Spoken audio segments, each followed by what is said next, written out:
Just a while ago, I was lucky enough to come across a batch of these 1940s V Disc military issue records from World War II.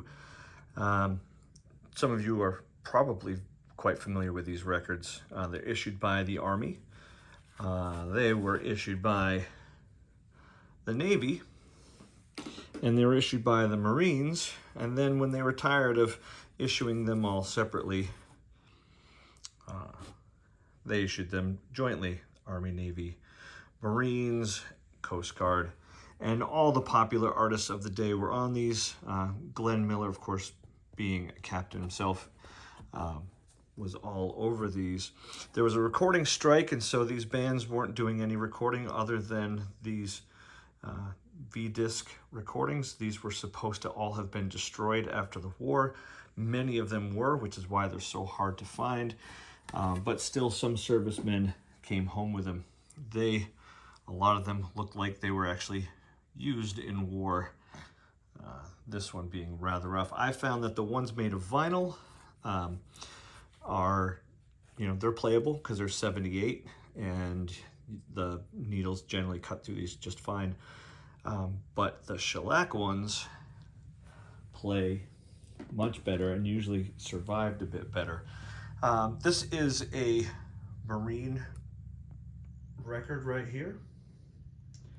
This is Glenn Miller playing the Army Air Corps song. This one was pressed by Columbia. You can tell by the matrices and the dead wax there, all using Columbia fonts, Columbia shellac. This is a 12-inch record, and I'm playing this on a Stromberg Carlson, what looks like Army transcription player. I found this a while ago. I haven't really found a whole lot of information on it. I did find the catalog for this. I don't know if it was used specifically by the Army, but it's that olive drab and tan and black, very World War II colors. So let's give this thing a listen.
Now at this time there was no U.S. Air Force, which is why the lyrics read the Army Air Force. It wasn't until after World War II that the Air Force became its own thing, but